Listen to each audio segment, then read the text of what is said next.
Boa noite, estamos começando mais um Contestando pela TV Brasil Central e também pela TV Assembleia Legislativa do Estado de Goiás. Esse programa que toda sexta-feira à noite vem aqui trazendo uma entrevista para você, sempre com assuntos importantes, assuntos interessantes e com especialistas que possam opinar, possam debater e contribuir para que a gente possa falar sobre vários assuntos, entre eles o assunto de hoje, que é um assunto extremamente importante, que a gente vai falar sobre o STJ. A gente vai falar sobre como que funciona o STJ, como que se advoga no STJ, mostrar um pouco da realidade de um órgão que é um dos mais importantes, talvez o mais importante juridicamente falando do Brasil, e talvez um dos que tenha menos conhecimento da população. Então a gente vai falar muito aqui com você, não só com os advogados que conhecem, mas com a população, com o cidadão, para ele entender como é que funciona o STJ, o que é o STJ, como é que ele funciona e como é que se enquadra no nosso ordenamento jurídico. E para isso, eu recebo aqui hoje o advogado, Dr. Daniel Fonseca Roller. Um prazer, Dr. Daniel, seja bem-vindo ao Contestando. Muito obrigado, prazer, Daniel. Eu sou um internauta assíduo do programa e é uma grande felicidade que eu venho aqui hoje conversar com vocês. Que bom, a felicidade é nossa. Comigo, como sempre, os meus comentaristas, amigos, companheiros de Contestando. Seja bem-vindo ao Contestando. Boa noite, Dr. Caio César Mota. Boa noite, Daniel. Uma alegria revê-lo. Boa noite, Dr. Daniel. Satisfação conhecê-lo. Seja muitíssimo bem-vindo. E se me permite, já vou antecipar aqui. Boa noite, Dr. Geraldo, meu amigo. Satisfação revê-lo. Boa noite. É isso. Então, boa noite para o Dr. Geraldo, que já foi antecipado aqui na sua apresentação. Boa noite, meu amigo. Boa noite, Caio. Boa noite, Dr. Daniel. Uma honra tê-lo aqui conosco. Boa noite.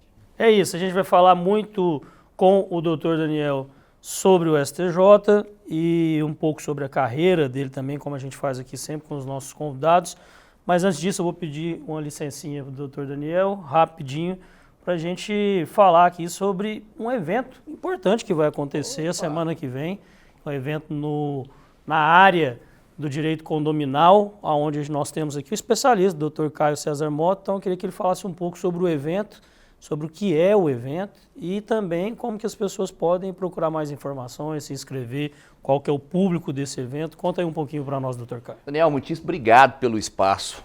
A Associação dos Desenvolvedores do Mercado Condominial e Imobiliário de Goiás, a Adense Goiás, e quem quiser mais informações, já me antecipo, basta procurar lá no Instagram e nas redes e também no site AdenseGO, Adense, ADEMCIGO.com.br e AdenseGO também no Instagram. O evento, o Summit Condominial, é um evento de lançamento oficial da associação, qual tenho a felicidade de presidir, e reunirá no Centro Cultural Oscar Niemeyer, mais precisamente nas salas de cinemas do CineX, alguns dos maiores nomes do tema. Receberemos desembargadores do Tribunal de Justiça de Goiás, grandes administradores de empresas de loteamento e condomínios por todo o país, a exemplo da Elizabeth, da André, que são de outros estados, estarão aqui nos prestigiando.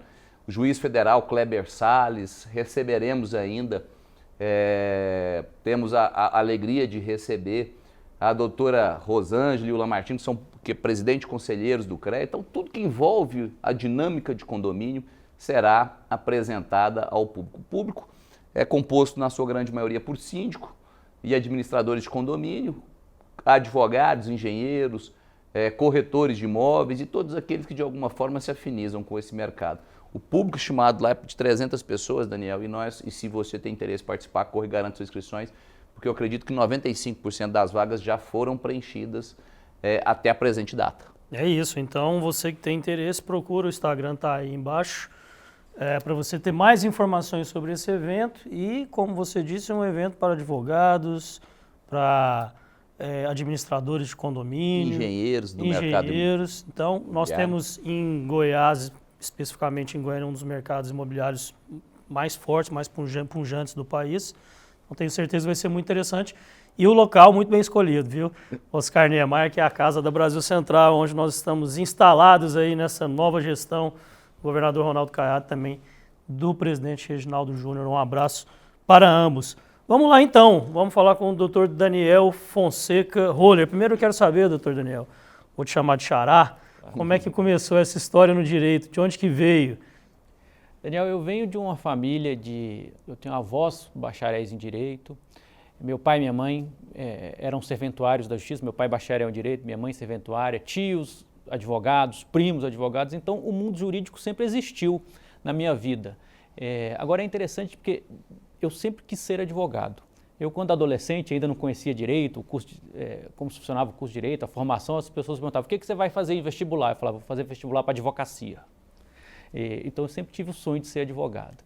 E aí uma família toda convivendo com isso, as coisas fluíram naturalmente, eu fiz o curso e já segui para a advocacia e lá se vão aí 20 e poucos anos de luta. Eu acabei pulando aqui uma parte, mas nunca é tarde para a gente voltar atrás e falar um pouco sobre a carreira do Dr. Daniel, que é bacharel em Direito pela Universidade Católica de Brasília, pós-graduado em Direito Processual Civil pela UniCeub, sócio fundador da Naves e Roller, Advocacia e Consultoria, sócio da Bittencourt e Naves, Advogados Associados, sócio da Nilson Naves, Advogados Associados, palestrante e articulista especializado em advocacia nos tribunais superiores. A gente vai falar sobre isso, sobre os tribunais superiores e sobre essa especialização que é muito interessante. Então eu já vou para essa nova fase. Escolhido o direito, a faculdade, como que veio o direito civil e como que veio essa advocacia nos tribunais superiores. Como é que foi essa escolha? Foi por acaso. Eu tinha o desejo de advogar, mas não pensava em tribunal superior. Logo que eu entrei na faculdade, eu fiz um estágio em um cartório e depois surgiu a oportunidade de trabalhar num escritório de advocacia lá em Brasília e o escritório era voltado para os tribunais superiores. E então eu já fui aprendendo, já fui conhecendo como era essa atuação e lá conheci dois colegas estagiários, o Pedro e o Guilherme, e a gente trabalhou junto e depois veio a ideia de montar um escritório. E aí nós saímos de lá para montar o escritório e já começamos direto com essa ideia de tribunal superior. O escritório caminhou bem.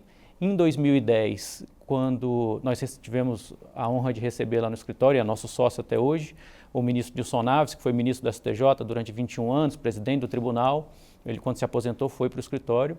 Então o escritório já tinha uma vocação de tribunal superior, com a chegada dele, se especializou ainda mais e é onde a gente atua hoje.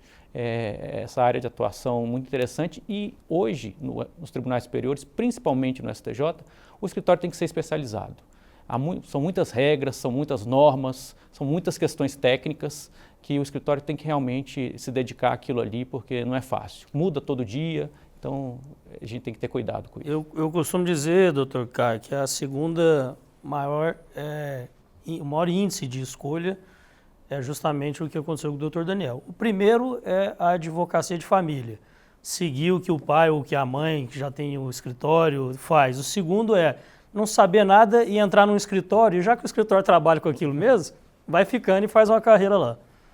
E essa é um privilégio de quem está em Brasília, né? Não é uma grande realidade da maioria dos advogados que se formam e se inscrevem em outros estados.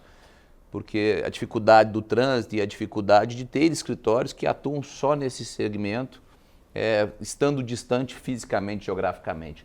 Então esse modelo, né, de começar a atuação profissional em instâncias superiores é algo que foge absolutamente da regra. O que a gente vê são os advogados recém-inscritos começar nos juizados especiais, com demandas mais singelas ou de menor complexidade, atuam no civil, depois ou no criminal ou no administrativo, e aí vai até chegar nas instâncias superiores.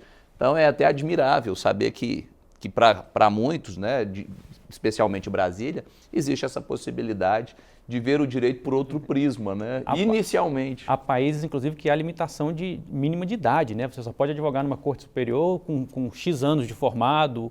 Então, a Alemanha tem isso, né? A Alemanha tem isso. Você tem que ter alguns, se não me falha, 10 ou 15 anos de formado para poder advogar num tribunal superior.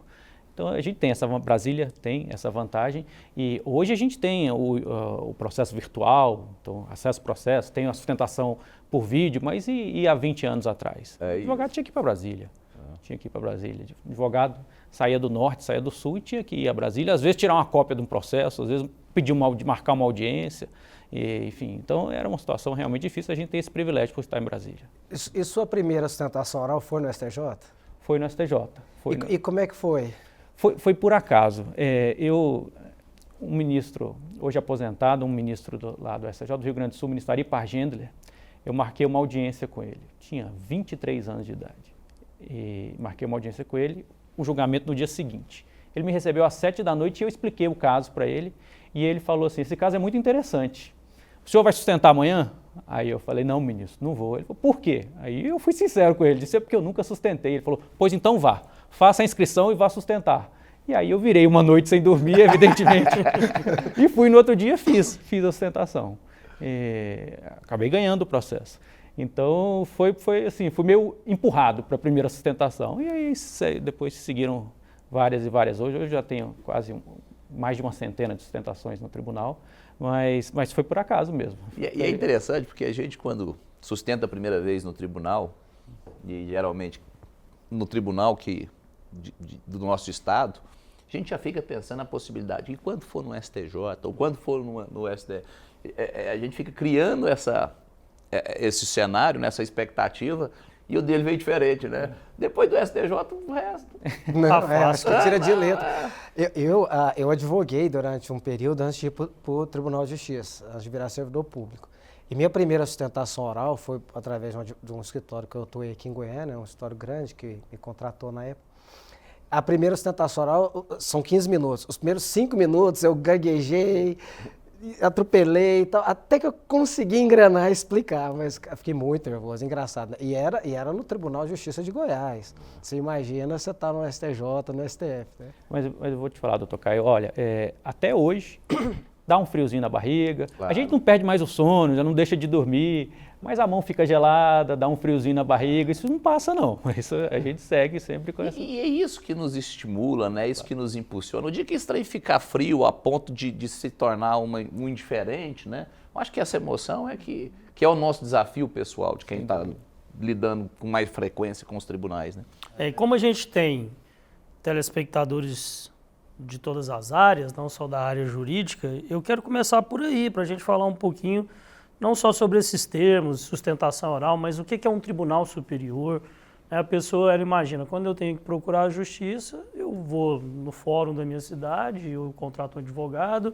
O que é uma instância superior? Como é que funciona isso do direito? Para a gente explicar para as pessoas do que a gente está falando. Vamos lá, eu acho importante, para a gente entender o papel do STJ, explicar como ele foi criado. Antes da Constituição de 88, a gente já tinha a Justiça Comum, os tribunais de justiça dos estados, e o processo ia dali para o Supremo. Na Justiça Federal, primeira instância de Justiça Federal, e tinha o extinto TFR, Tribunal Federal de Recursos, que era a segunda instância da Justiça Federal.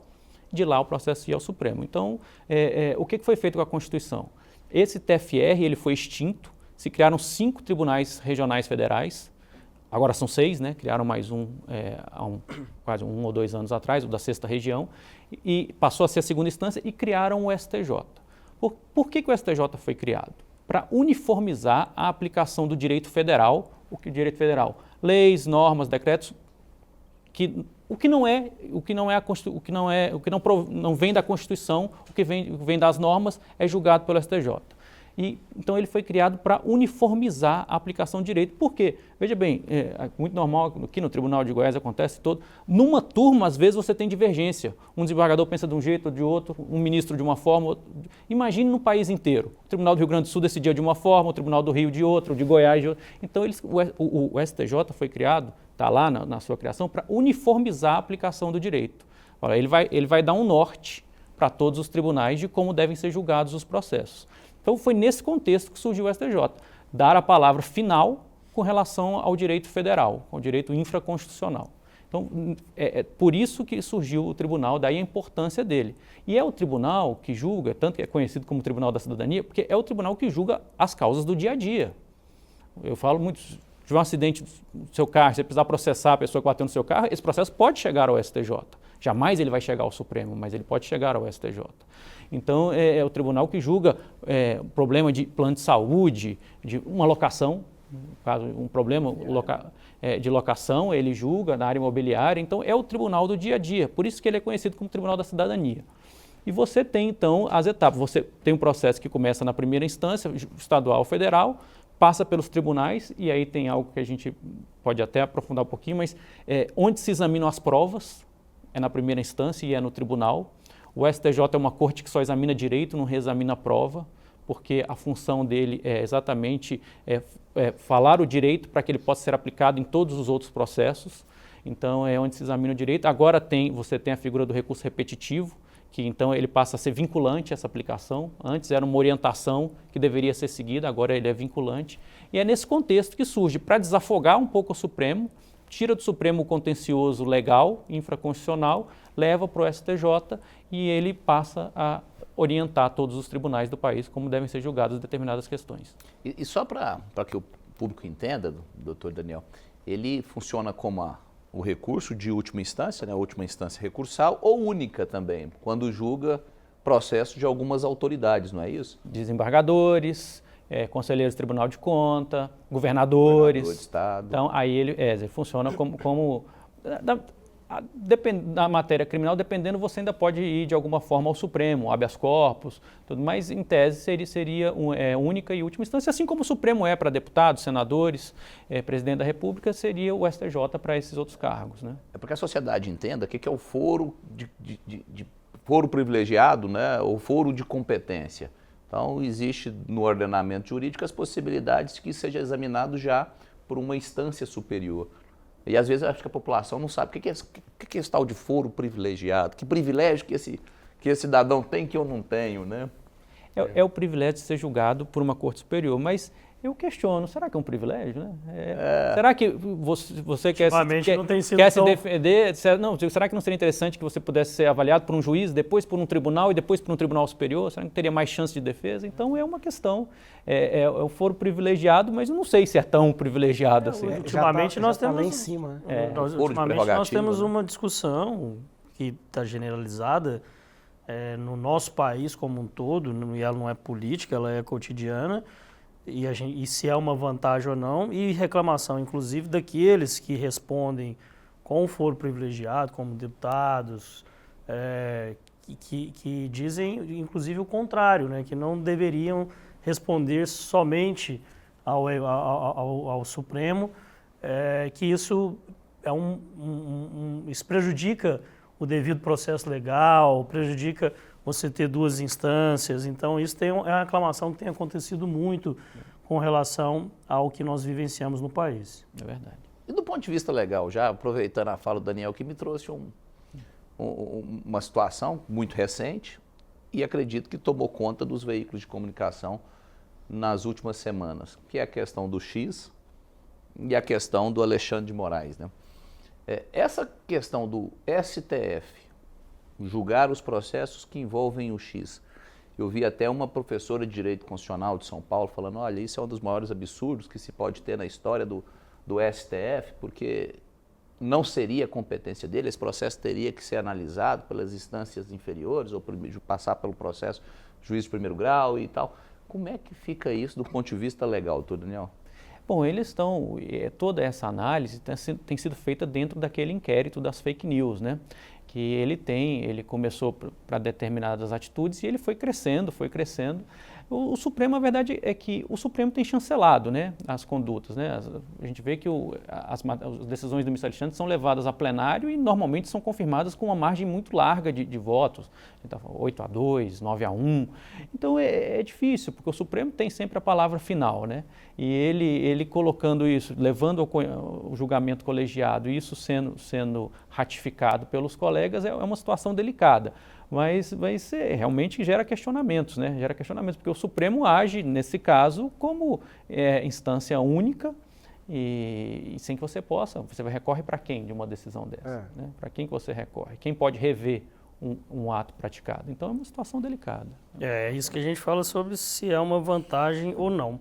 Bom, doutor Daniel, hoje, em virtude, inclusive, dessas situações como essa, que ganharam aí a discussão popular, as pessoas conhecem bem como funciona o Supremo Tribunal Federal, conhecem os seus ministros, o formato, quantos são, o que eles fazem.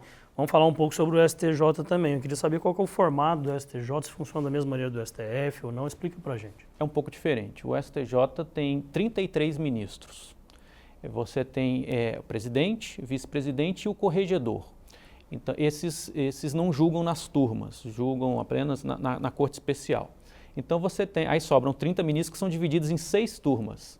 E aí é por matéria. A primeira e a segunda turma julgam causas de direito público, matéria tributária, matéria de direito administrativo. A terceira e a quarta turma julgam matérias de direito privado. Cada turma tem 5 ministros. E aí toda a gama de direito privado, direito civil, tudo, direito imobiliário e tudo que você pode discutir nessa área. E a quinta e a sexta turma julgam a matéria criminal.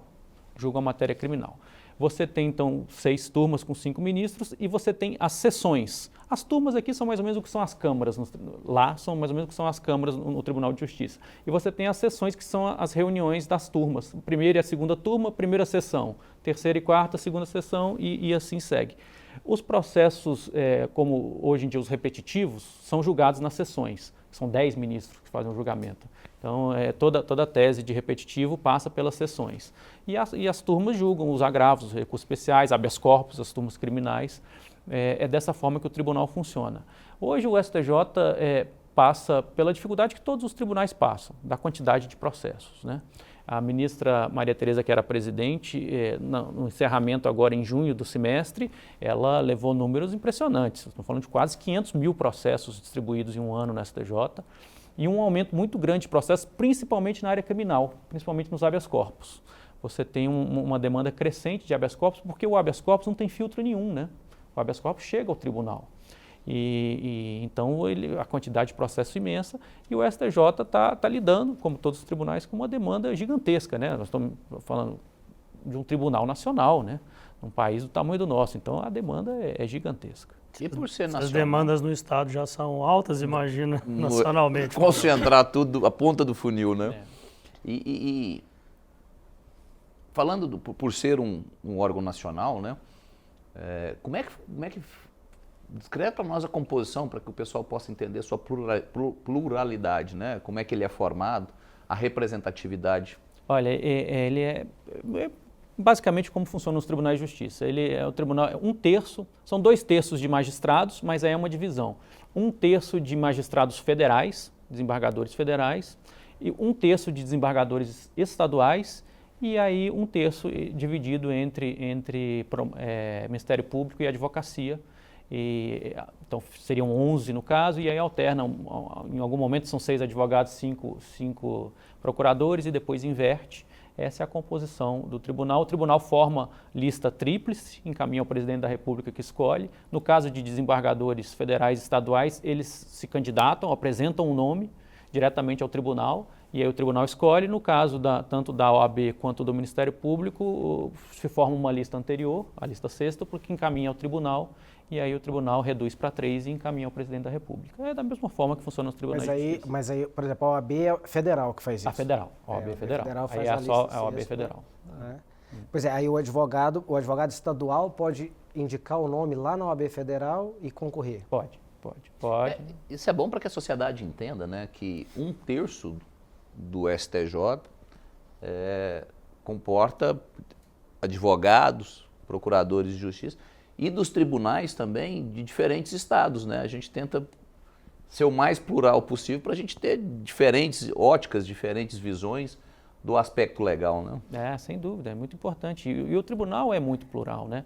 O tribunal tem ministro da região norte, o ministro Mauro Campbell, que veio de Manaus, um excelente ministro, tem muito ministro da região sul, de São Paulo, já teve muito ministro aqui de Goiás, ministra Laurita, ministro Castro Filho, dentre outros. Então, assim, é um tribunal muito plural. Nesse ponto, eu acho que a representatividade, são raros os estados que você fala que não há um representante no tribunal. Então, e deveria ser assim para o Supremo, né? Todo mundo, se você perguntar, acho que é unânime. Todo mundo que trabalha no meio jurídico, a não ser os 11 que estão lá, fala não, porque o Supremo atravessa, né? O Supremo não tem lista, não tem uma escolha, o cara não tem que fazer carreira ou mostrar serviço. Ele tem que simplesmente ter uma indicação. Uma única escolha. Política, Ele vai ser sabatinado pelo Congresso, mas isso não é nada que impeça, né? A gente nunca viu, você sabe dizer, alguém que foi rejeitado foi rejeitado? Não.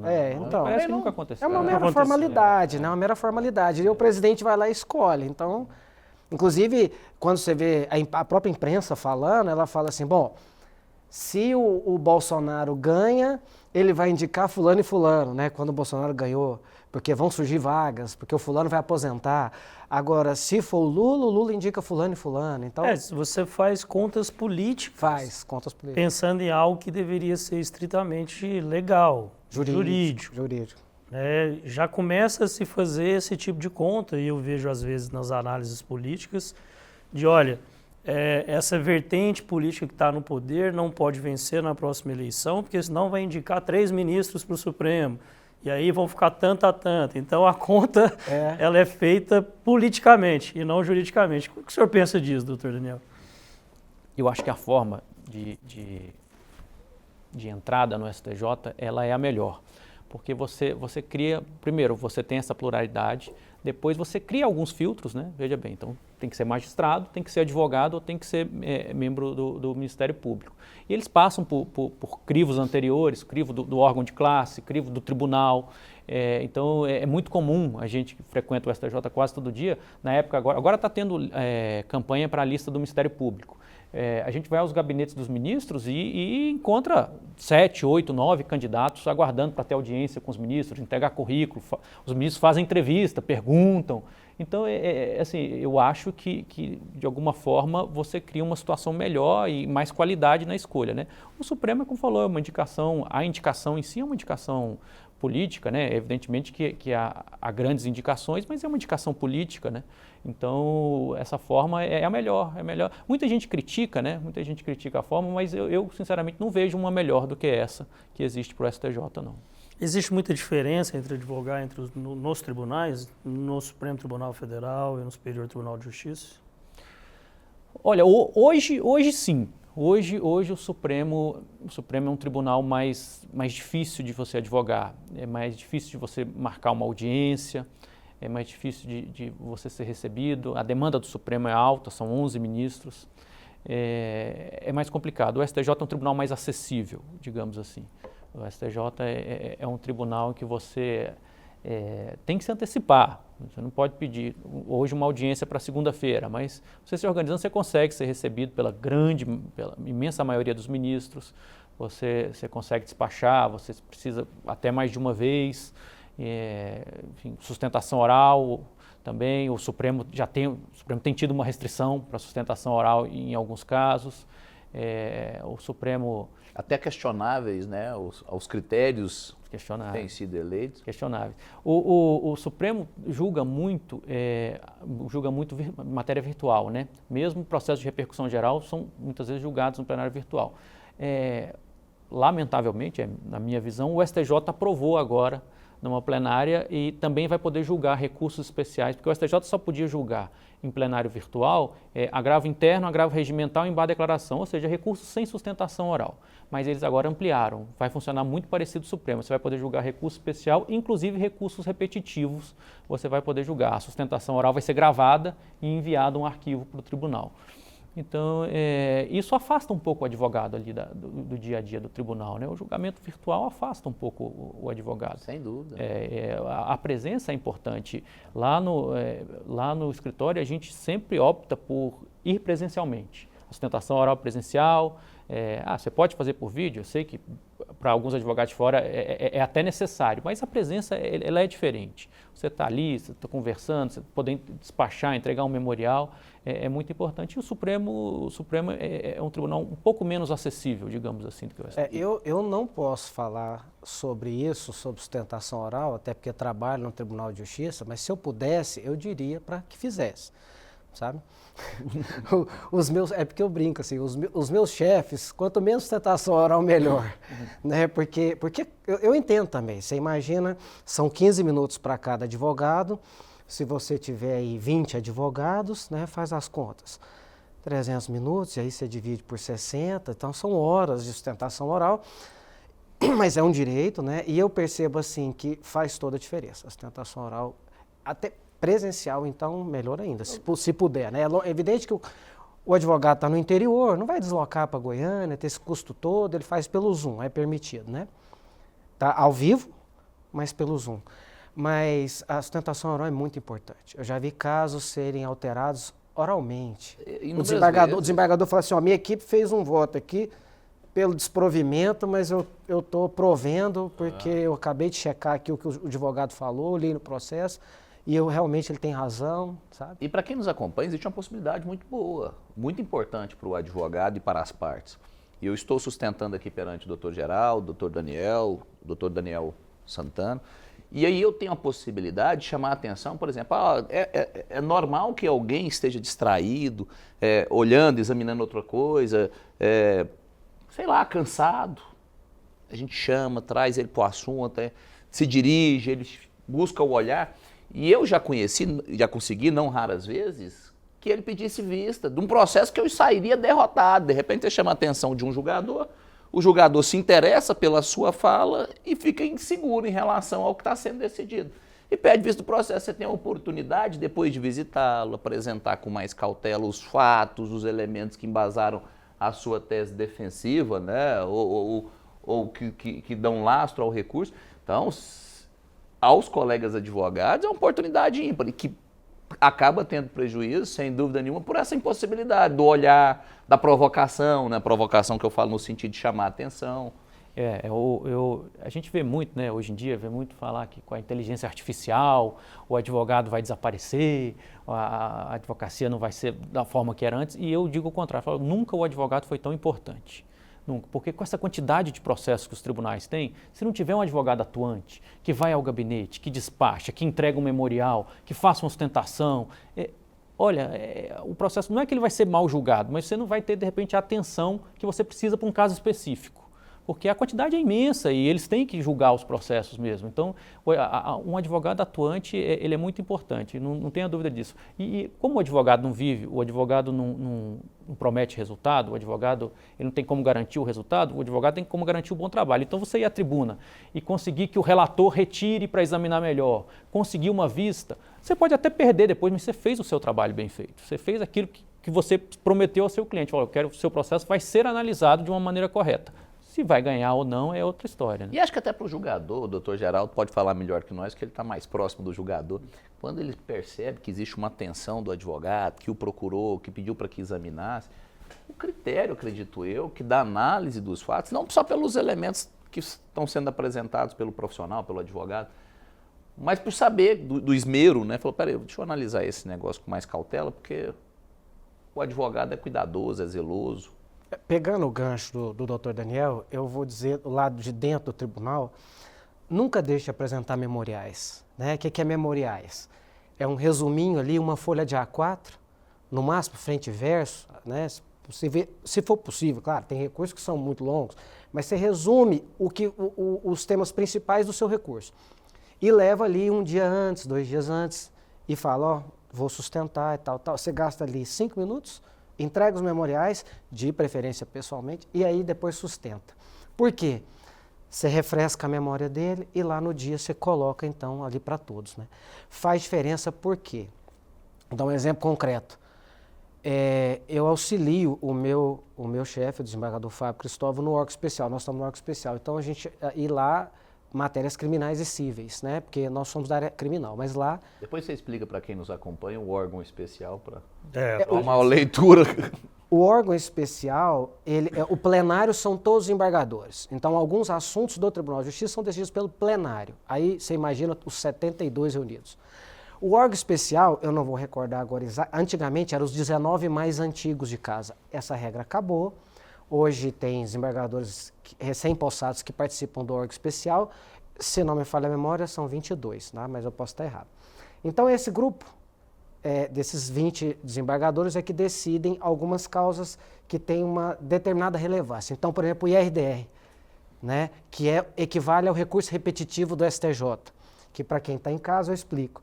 Quando tem muitos recursos a respeito de uma ação, né? Então, por exemplo, foi até para a imprensa aquela questão se o plano de saúde vai cobrir o método ABA para autismo ou não, se o Estado vai cobrir o método ABA porque é um método muito bom, que funciona para as crianças que têm essa síndrome. Né? Então, essa é uma questão, começam a chegar muito processos, o tribunal então leva o IRDR para o órgão especial. Então tem algumas questões, reclamação, é o próprio órgão especial também que julga, né? Então, ação direta de inconstitucionalidade, de alguma lei municipal ou do Estado de Goiás é o órgão especial. Então, tem as matérias. E aí, nós estávamos lá discutindo exatamente uma questão de IRDR. E aí, o desembargador Fábio pediu para eu analisar e a gente começou uma discussão para você ver. Dentro do julgamento virtual, a gente viu que a questão era muito importante, pedimos vista, levamos para a sessão presencial. Quem quiser assistir, está no YouTube, está gravado, foi a última sessão do órgão especial. Virou uma discussão de mais ou menos uns 30, 45 minutos para chegar então ao consenso sobre prevenção de IRDR dentro do Tribunal de Justiça. Então, às vezes você fez uma coisa que era virtual, né? Nesse caso não foi um advogado que pediu sustentação, foi o próprio desembargador que tirou, levou para o presencial e tomou uma proporção muito grande, ao ponto do presidente do Tribunal de Justiça de Goiás decidir que vai fazer uma emenda no regimento para solucionar essa discussão. Porque o que estava acontecendo?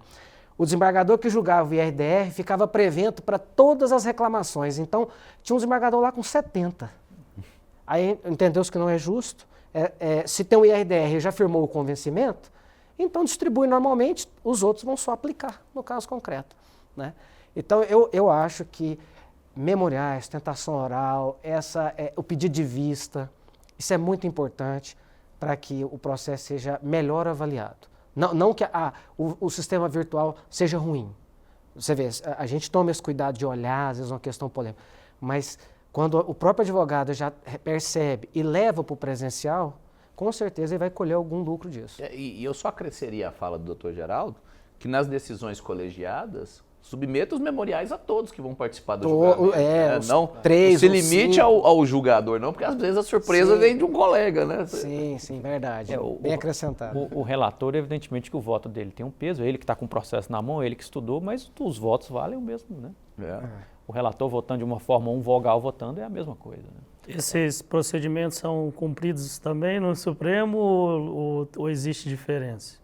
Não, funciona também assim, você tem que trabalhar com os memoriais. O Supremo hoje, nas matérias de repercussão geral, o Supremo é mais acessível quando você funciona como amigo da corte, o amici curiae. Como o Supremo julga causas constitucionais de grande repercussão, mas às vezes é uma parte, é uma pessoa que eles escolhem um recurso que é uma pessoa. Então, órgãos de classe, associações, representantes da sociedade civil se habilitam naquele processo, através dessa função de amigo da corte, para poder levar seu memorial, para poder usar a tribuna para sustentação oral. Então, é uma forma muito interessante de pluralizar o debate. Num caso do Supremo é esse. O STJ também tem isso, o STJ também tem nos recursos repetitivos. Você pode se habilitar. Nós tivemos um caso agora no escritório, que era uma discussão sobre ICMS, que todos os estados se habilitaram como amigos da corte, todos. Então, isso é interessante, porque você, em um julgamento só, você dá voz a uma série de players, de participantes daquele processo que tem algum interesse na causa. Então, é muito interessante. Agora, o STJ tem uma diferença, né, que quando ele julga um recurso repetitivo, ele firma aquela tese, e aí os processos são devolvidos, ou os processos que estão no STJ são devolvidos aos tribunais de justiça, ou os que não subiram, quem vai fazer o juízo, que chama juízo de conformidade, que vai aplicar a ordem do STJ, é o Tribunal de Justiça, não é o STJ, né? Não é o STJ. Então ele fixa a tese, mas devolve para o tribunal e fala, você aplique. E aí você pode, eventualmente, se o tribunal não cumprir aquilo, pode levar uma reclamação ao tribunal, mas me parece que lá a reclamação é distribuída livremente, não fica vinculada ao relator, não. Então, você tem essa possibilidade, mas não é ele que faz esse controle da aplicação da norma. Não, inclusive, a gente usou a jurisprudência do STJ lá no julgamento, porque o STJ não concorda. Eu iria até pedir para o nosso especialista aqui falar sobre isso, porque isso é uma dúvida comum que eu, particularmente, já escutei de muitas pessoas. O que é a jurisprudência? Como é que existe lei e a tal da jurisprudência é mais importante do que a lei? Então, eu já escutei isso muito já. Que dirá o Supremo Tribunal, né? A jurisprudência são os julgados, as orientações firmadas pelo tribunal na aplicação, na interpretação da lei, né? Então, por exemplo, o STJ, assim como o Supremo, o Supremo tem a repercussão geral.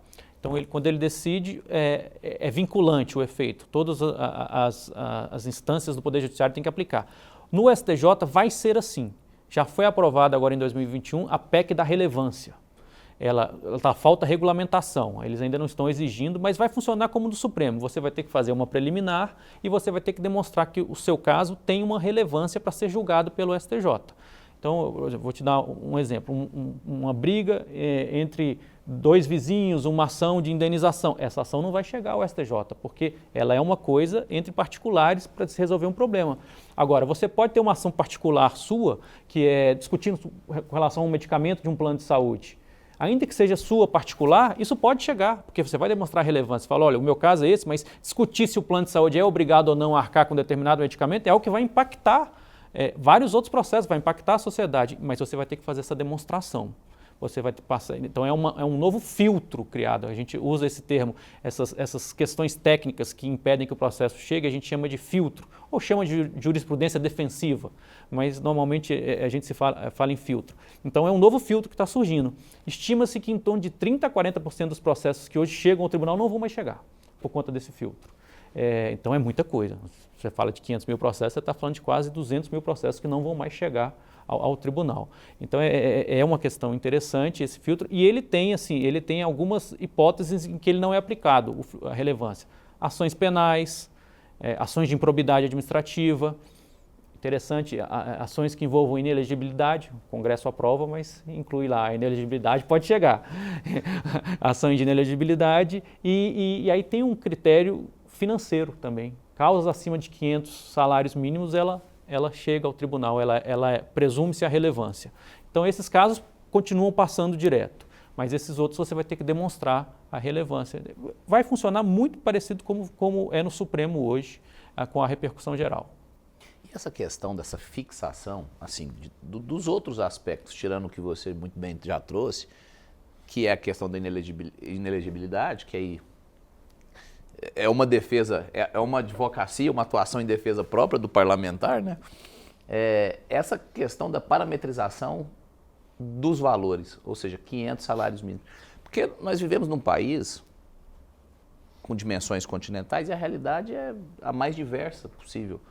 Então, para alguns, 50 salários mínimos é o dinheiro que ele não conseguirá juntar na vida inteira, né?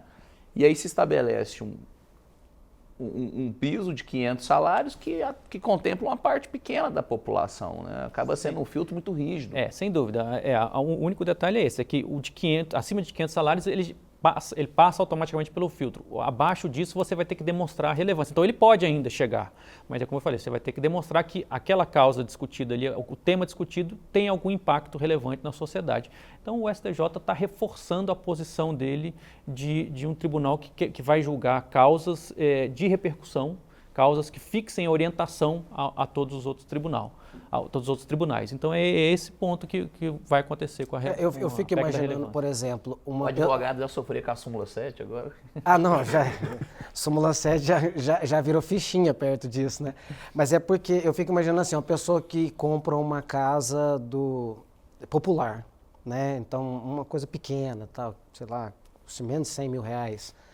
Mas pode ser que ela comprou uma casa de uma empresa que veio a falir e prejudicar várias pessoas. Aí, às vezes, a causa se torna relevante, não pelo valor, mas pela situação, porque o direito dela repercute em outras pessoas, né? Exatamente. Então, pode ser que por outro motivo... É um duplo filtro, né? Mas é porque eu falo, daí a importância de se ter um advogado especialista naquela casa, né? Porque você imagina, eu falava isso em sala de aula, os meus alunos, e a tendência é essa, aproveitando o gancho da inteligência artificial, assim, agora mais ainda se precisou do advogado. Qual? O especialista. E a tendência é, você tem um advogado que é excelente em sustentação oral, você tem um advogado que é excelente em tribunal de justiça, você tem um advogado que é excelente em juizado, e aí você tem um advogado que é excelente no STJ e o outro no STF. Então, sua causa terminou aqui, você vai contratar ele para... Só para que a gente possa melhor inserir, né, doutor Daniel, doutor Geraldo e doutor Daniel Santos, né, o telespectador, antigamente, não muito tempo, meu pai é advogado também, meu pai se inscreveu há 40 e alguma coisa, 48 anos atrás, algo assim, e aí nós tínhamos o advogado que era especialista no direito material, que era o direito civil. Então, ele tinha um livro que ele se tornava especialista naquela matéria. Com o tempo, vou falar da minha área de atuação hoje, para a gente ir avançando, passou-se a ser o especialista do direito das coisas. O do direito das coisas já não se tornou mais suficiente. Depois veio o direito imobiliário, que é uma ramificação do direito civil, que pegou um braço dentro do direito das coisas e virou o direito imobiliário. Hoje, dentro do direito imobiliário, nós temos especialistas em parcelamento do solo. Só atua em parcelamento do solo, que são os loteamentos. Nós temos os especialistas em lei de alienação fiduciária. Então, olha como que o direito vai estreitando para que o profissional seja um profissional que atua assim, numa matéria muito pontual. Né? Essa é a beleza do direito e vai surgindo daí as oportunidades. É como a medicina. E eu acho que está certo. As outras ciências, da mesma eu forma. acho que está certo, inclusive até para valorizar o serviço do advogado e tudo. Né? Eu falo isso. Hoje em dia você tem que especializar. Quando a gente pega índices de admissibilidade de recurso especial, são baixíssimos, né? Tribunais admitem 5%, 10% dos recursos especiais. Quando você pega um advogado especialista preparando um recurso especial, os índices são muito maiores de admissibilidade do recurso. Você chega a falar em 30%, 40% de admissibilidade de recurso especial. Porque o advogado sabe montar um recurso e superar aqueles filtros. A súmula 7, o pré-questionamento, agora vem a relevância. Então, você precisa ter realmente alguém especializado. Muitas vezes, evidentemente que a parte precisa ter condição, não é qualquer processo.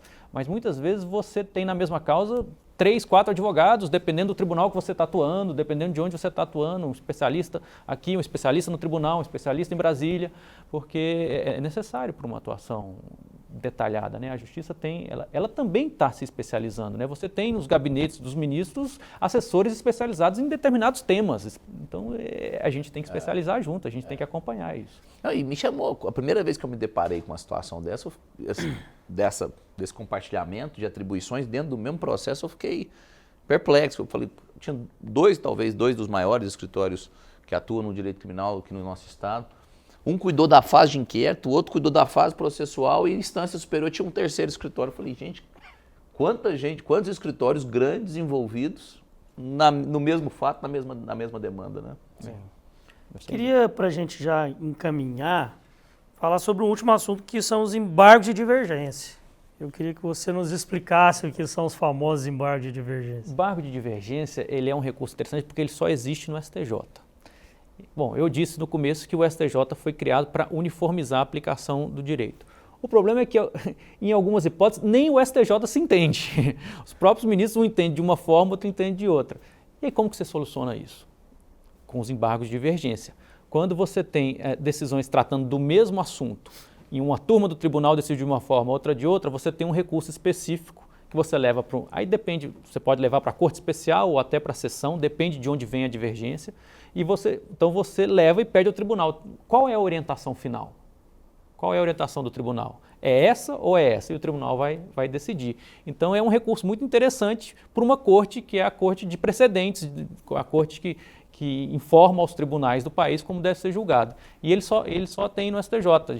No Supremo a gente tem embargos infringentes, que é outra coisa, nos tribunais de justiça também, mas o de divergência só no STJ, para que ele possa exercer esse papel aí de uniformizador do direito. E se o tema é uniformização, o STJ tem que ter uniformidade, né? Nós tivemos um caso, Daniel, só até para exemplificar esse fato. Agora, nós inclusive participamos como amigo da corte, representando uma associação nacional da advocacia condominialista, em Brasília, de uma audiência pública, tratava. Tinha uma das turmas que entendia que o condomínio não poderia penhorar a unidade que seria impenhorável em razão da alienação fiduciária, e uma outra que já entendia pela penhorabilidade dos direitos aquisitivos. E aí teve Você fala por dívida de taxa de condomínio. Por dívida de taxa de condomínio, e se discutia a impenhorabilidade da unidade alienada fiduciariamente. Sim.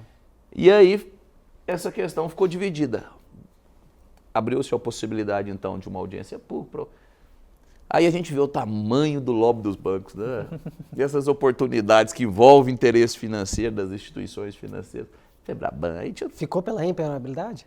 Não decidiu-se ainda, né? Mas a gente vê uma movimentação muito grande E também, claro, tem muita importância, isso impacta na taxa de juros, tem uma série de reflexos que não só o recebimento ou a garantia do condomínio, quanto o adimplemento ou a busca do adimplemento da taxa de condomínio. Mas é exatamente, né, essa questão intrigante que existe nos órgãos fracionários, Existe. Às vezes dentro da própria turma, né? Mas acontece muito entre turmas diferentes você tem entendimentos e aí vem esse recurso para uniformizar. E o tribunal, muitas vezes acontece embargos de divergência, ir para a sessão e o resultado 5-4. Às vezes o presidente tem que desempatar porque cada um mantém um entendimento ou outras, há algum ministro concorda com o outro e eles chegam a uma conclusão. Mas é importante porque como é que você fica com um tribunal, insisto, um tribunal que tem a função de uniformizar a aplicação do direito decidindo de forma diferente. Então, eu vou seguir, o Tribunal de Justiça, o desembargador, vou seguir a orientação aqui ou ali. Então, você vem um recurso para uniformizar e para falar. Essa é a orientação do tribunal. Doutor Geraldo. Eu queria acrescentar, né? Na fala do Caio, inclusive, que eu acho que deve ser pela penhorabilidade, né? Porque já que o Poder Judiciário já criou até sniper, né? E uma série de ferramentas para encontrar bens dos devedores, a meu ver, a tendência da jurisprudência é penalizar ainda mais o devedor. E assim, eu até concordo, é lógico que tem exceções, mas, né, se você tem uma dívida e não paga, então nada mais do que o poder do Estado, né? Mas esse caso tem uma particularidade de muita relevância, né? Porque na alienação fiduciária, nós temos uma propriedade de caráter resolutivo. O que é essa propriedade de caráter resolutivo? Ela não está consolidada nem no nome do devedor e nem no nome do credor fiduciário. Sim. Então, se ele cumprir com a obrigação, ela se resolve em nome do adquirente, que é do devedor. Se ele não paga, ela se consolida em nome do credor. Então, a discussão é, se você deve, mas isso pode vir para o meu nome, como é que eu vou perder minha unidade? Como é que eu vou penhorar minha unidade em razão de um bem que ainda nem seu não é? Então, a questão é assim... só os direitos, né? Só os direitos aquisitivos, você só tem os direitos. Então, a questão é muito complexa, de fato muito complexa e de muita relevância, porque a gente está falando de um cenário onde a grande maioria da população brasileira tem o imóvel hoje adquirido por meio do financiamento bancário. Esse é o papel do STJ, decidir essas causas e criar uma regra, uma norma a ser seguida pelos tribunais. Imagine quantos milhões de processos uma decisão dessa vai afetar. Esse é o papel do tribunal. E aí o banco trabalhando arduamente para... E o STJ pode tomar alguma medida antes, prévia? Ele recebe para julgar uma causa complexa dessa, o que ele faz? Se ele reconhece a repercussão, a relevância da matéria, ele manda suspender todos os processos. Determina que oficia aos tribunais de justiça todos e determina que todos os processos com esse assunto fiquem suspensos até que o STJ julgue. É isso que ele faz. Então, é interessante porque impede que o processo caminhe e tenham decisões que depois podem ser modificadas, né? Então, fica tudo parado e aguardando a decisão. Isso acontece demais. E você sabe dizer o prazo que demora? Ele suspende. Aí, esse julgamento tem prioridade em razão da suspensão ou não? Ele tem prioridade, mas ele é julgado na sessão. E a sessão ela acontece 2 vezes por mês, a cada 15 dias. E um processo desse, normalmente, às vezes, uma sessão de julgamento julga um processo, julgam 2, porque você tem uma série de sustentações orais dos amigos da corte, você tem as partes envolvidas. Então, não Pedido tem... de vista. Pedido de vista, absolutamente normal, pedido de vista. Então, não é rápido, não. A gente, às vezes, fala de processos parados por mais de anos. 1 ano, 2 anos, os processos ficam parados até que se julgue. Não devia ser realmente mais rápido, mas são processos mais complexos, e que necessitam de uma análise mais detalhada. Então, demora sim. O STJ, em regra, é um tribunal rápido. É rápido, mas nesses casos... E com um volume assustador, né? Que nós falávamos de 500 mil de processos ano. É impressionante. E veja bem, você tem hoje, cada gabinete, são 33 gabinetes, cada gabinete, salvo melhor, se eu não estiver enganado, são 16 assessores. Apenas na parte de... Cada gabinete tem 30 e poucos funcionários, mas 16 trabalhando em decisões, produzindo votos, submetendo votos ao ministro. Então, é um volume de decisão absurdo. O STJ decide processo, as publicações, uma atrás da outra, é impressionante. A gente não tem descanso. Se um desembargador trabalha muito, um ministro, então... É a quantidade, né? Se a gente está falando do volume que falou, aqui no Estado, né? Agora você imagine um tribunal nacional, né? A quantidade de processo é altíssima. Falam que eu li recentemente que habeas corpus, que eu comentei que hoje é o problema do tribunal, a quantidade de habeas corpus, falam em 50 habeas corpus distribuídos por dia para cada ministro. Por ministro. Por ministro. São 10 ministros julgando habeas corpus. Eles falam em 50 habeas corpus por dia. Então é uma quantidade absurda de processo. E habeas corpus muitas vezes tem liminar, né? Você precisa responder na hora. Tem prisão, tem liminar. Então é uma quantidade absurda. E aqui também nós temos um desembargador, vou fazer justiça a ele. Tem pedido de liminar que se cai lá, você protocola agora 8 horas da manhã, quando você marca para despachar, se você chegar lá ele já julgou. Já julgou. Tem que é o Dr. Guilherme Gutenberg, o Dr. Geraldo Fonseca já teve o privilégio de assessorá-lo, conhece a dinâmica. Já aconteceu comigo 2 vezes.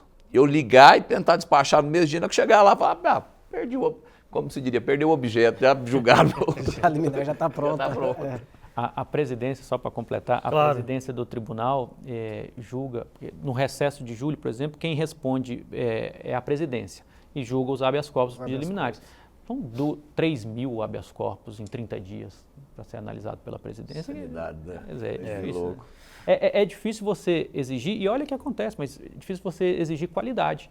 A grande maioria das decisões tem qualidade, mas é muito difícil, né? Você manter um padrão com uma quantidade dessa de processo. Por isso que esses filtros todos que a gente comenta, muitas vezes a gente lamenta, mas a gente tem que entender que alguns são necessários. Porque o tribunal não pode, se o tribunal não tiver algo que limite um pouco a quantidade de processos, ele não vai dar conta. E tem muito recurso protelatório, né? E ainda que ciente de que meramente protelatórios, dá um trabalho, é volume, tem que ser examinado. Tem dúvidas. Bom, no próximo dia 11 de setembro vai acontecer um evento comemorativo aos 34 anos da criação do Código de Defesa do Consumidor no Brasil. E aqui na Assembleia Legislativa a gente vai ter um evento em parceria com outros órgãos de defesa do consumidor que vai acontecer aqui na casa, aqui na Assembleia Legislativa. Vamos ver um VT da Dani sobre isso. O Código de Defesa do Consumidor é essencial para proteger os direitos dos consumidores no Brasil. Ele vai além de regular as relações de compra e venda, criando um equilíbrio entre as partes e prevenindo que consumidores sejam prejudicados por práticas abusivas ou desleais das empresas. O Código de Defesa do Consumidor hoje é a principal lei que ampara e tutela os direitos de todos nós como consumidores que somos nos mais diversos aspectos das nossas relações. Como consumidor de transporte aéreo, como consumidor de bens e serviços, como consumidor, enfim, de vários produtos que nós adquirimos, serviços que nós contratamos. Para comemorar os 34 anos, vai acontecer aqui na Assembleia Legislativa, no Auditório 2, um evento com temas como o autismo e o direito do comprador, a rotina de trabalho e de fiscalização e uma homenagem às personalidades que se destacaram na área. Fica aqui o convite para que todos possam acompanhar, comparecer, discutir esses temas tão importantes que estão sendo apresentados nesse evento que ocorre semana que vem aqui na Assembleia Legislativa. É um evento aberto ao público, então contamos com a participação da sociedade para comparecer e engajar nessa discussão sobre os importantes temas referentes ao direito do consumidor. É isso, todos nós somos consumidores. Eu convido você a participar do evento. Se você quiser mais informações, tanto no site da Assembleia Legislativa do Estado de Goiás quanto do Procon Goiás, você pode encontrar essas informações. Queria agradecer muito aqui a presença do Dr. Daniel. Realmente é um assunto muito interessante a gente saber o funcionamento do STJ, dos tribunais superiores. A gente às vezes fica muito preso aqui na nossa realidade e a gente vive num país muito grande. Então, como o senhor disse, a nossa realidade é diversa nos estados. Então, é interessante saber como funciona quando tudo isso chega lá em cima para lidar com tantos interesses e com uma população tão diversa, com costumes diversos, com linguagem diversa. Então, realmente é um assunto interessante. Eu queria agradecer. Espero que o senhor possa voltar em breve para conversar um pouco mais com a gente. Daniel, muito obrigado pelo convite. Eu agradeço, foi um prazer. Agradeço ao Dr. Caio, ao Dr. Geraldo. Um prazer a gente conversar um pouco sobre o STJ e estou sempre à disposição. Quando precisar é só chamar. É isso. Boa noite, Dr. Caio. Boa noite, Daniel. Boa noite, doutor Geraldo. Boa noite muito especial ao doutor Daniel, que veio de Brasília, né, nos prestigiar e trazer informações de muito relevo para toda a sociedade. Então, leva a nossa gratidão e nosso abraço. E obrigado pela companhia na noite de hoje, né? Espero que todos vocês tenham um excelente descanso. Boa noite, doutor Geraldo. Boa noite, meu amigo. Boa noite, Daniel. Boa noite, Caio. Boa noite, doutor. Muito obrigado por ter vindo. É isso, uma boa noite para você de casa. A gente volta na próxima sexta-feira, às 7h30 da noite, com mais um programa Contestando. Eu aguardo vocês, um grande abraço, fiquem todos com Deus.